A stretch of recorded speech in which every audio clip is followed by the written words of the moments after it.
So what's the difference between a 2-year-old, a 4-year-old, myself, and maybe someone like you who's watching the video who's 60 to 70 years old?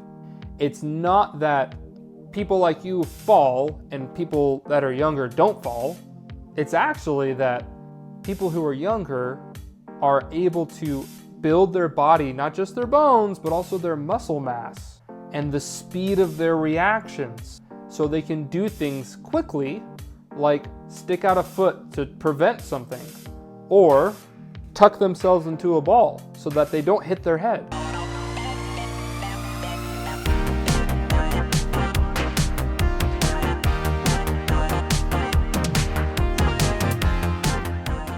Why are people who are taking calcium supplements, do yoga and Pilates, and work with certified personal trainers still falling and breaking their hips when they have osteoporosis?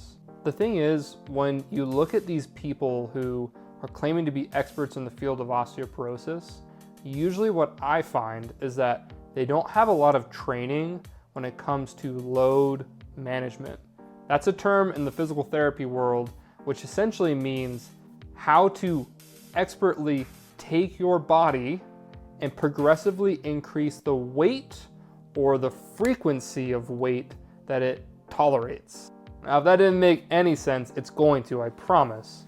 And it's key to be able to help you understand why people who have calcium and people who are doing yoga, people who are doing all these things that people post on the internet about, why they still are falling and breaking things.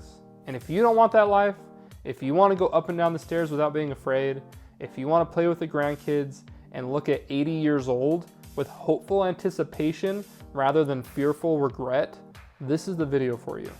Okay, so let's first talk about why the things that don't work. Calcium and vitamin D are essentially there to be able to provide the nutrients that your bones need to be strong. They are part of what helps develop your bone. They're part of what helps makes your bone stronger. The problem is, if I have a bag that I want to put money in it, and I cut a hole in the bottom of the bag, it doesn't matter how much I'm dumping in. It just pours right out. And you see, that's the issue with osteoporosis, is it's not just a nutrient problem. Nutrition is part of it, but it's not a nutrient problem alone. And in fact, you don't have to have incredible amounts of calcium and vitamin D to be able to still improve bone density. Isn't that crazy?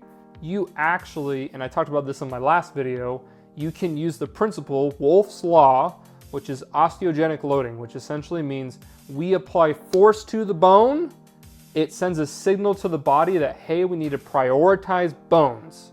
And the body literally holds on and gets greedy and keeps the calcium inside of your bones instead of just letting it fall out of the bag, like our analogy, and it makes that bone stronger.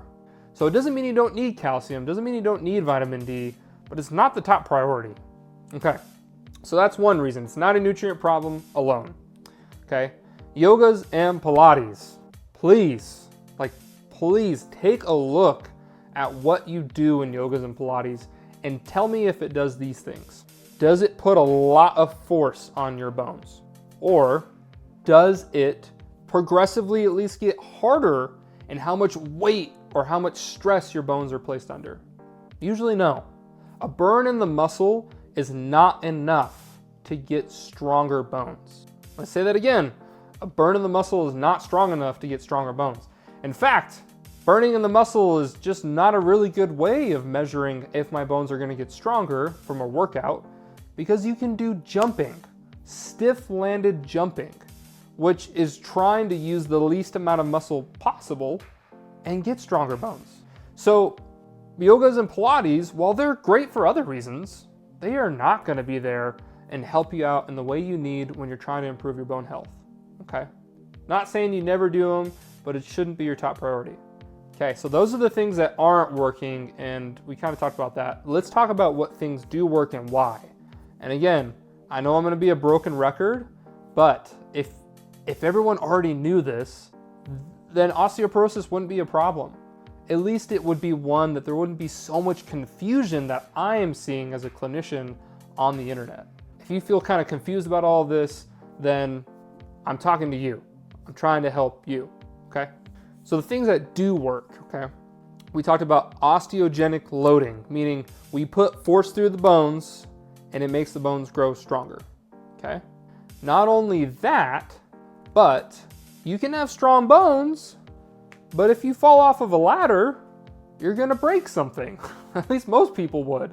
I probably would break something, right? If you're up on top of a roof and you fall down, like no matter how strong we make our bones, if your falling is super drastic, right, from a lot of force and impact, then your body's just not gonna be able to tolerate it.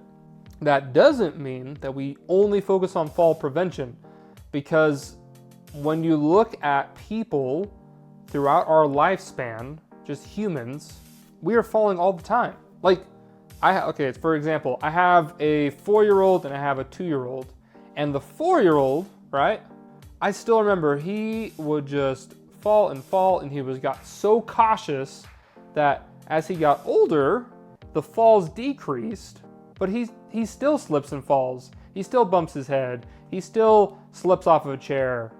I myself, I walk in the snow and I fall and slip, and I'm in perfectly great health. I'm a 29-year-old who is still having to experience falls. What's the difference between my 2-year-old, my 4-year-old, myself, and then maybe someone like you who's watching the video who is 60 or 70 years old? That's usually the people that I work with. That's usually the people that I'm messaging to. The difference is that when you are in your 60s, your bones are not as strong, and it's not just strength. Your bones really just aren't used to having that much quick amount of force on them. And then when you go down to fall, you maybe aren't as quick to be able to protect things like tucking your head or trying to curl up in a ball rather than flaying out your arm. Like, those aren't things that you're used to or have practiced. Hopefully this is making sense. So what's the difference between a 2-year-old, a 4-year-old, myself, and maybe someone like you who's watching the video who's 60 to 70 years old? It's not that people like you fall and people that are younger don't fall. It's actually that people who are younger are able to build their body, not just their bones, but also their muscle mass and the speed of their reactions, so they can do things quickly, like stick out a foot to prevent something, or tuck themselves into a ball so that they don't hit their head. And when you get older, that speed declines, and that takes training. It takes intention. Like, people say they want to age gracefully, and I'm like, cool, okay. What are you willing to sacrifice to age gracefully? We had a patient we were talking about. I work in a nursing home. We had a patient, we were just talking about this. You can't have comfort and get better at the same time. Like I wish you could, but you have to be uncomfortable. You have to take comfort out for a bit and do things that are scary, that are new, and that stretch you and make you work. But then you get better, and that confidence grows. And that's the last piece here, the things that work, right? Loading the bone, making your body able to prepare for falls that are probably going to happen. That's the whole thing that we teach. And the third is the confidence piece. That might be the most important to you. The confidence, the being able to not be afraid whenever you look at going down the stairs or when you need to pick up something off the floor. Like, if those are warning bells in your head of like, oh, I need to be cautious, like, that wasn't there maybe even 10 years ago, maybe even 5 years ago for some of you. And so what has changed, right? We need to increase our capacity, not just hope and pray that we're not going to drop off the cliff as we get older. And hey, like, my whole point here, this video is a little bit different than my normal videos.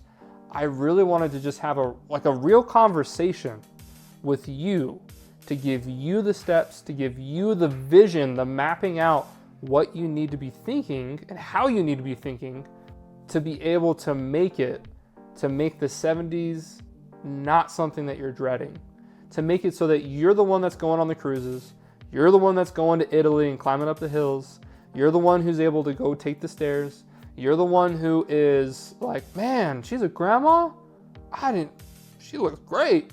Like, you want to be that person, then you're in the right place. This is what you need to do, okay? I hope that this video was helpful. It was an awesome pleasure to always serve and work with you in this community. If you have questions, concerns, comments, put them in the comment section, okay? And as always, thanks so much for watching.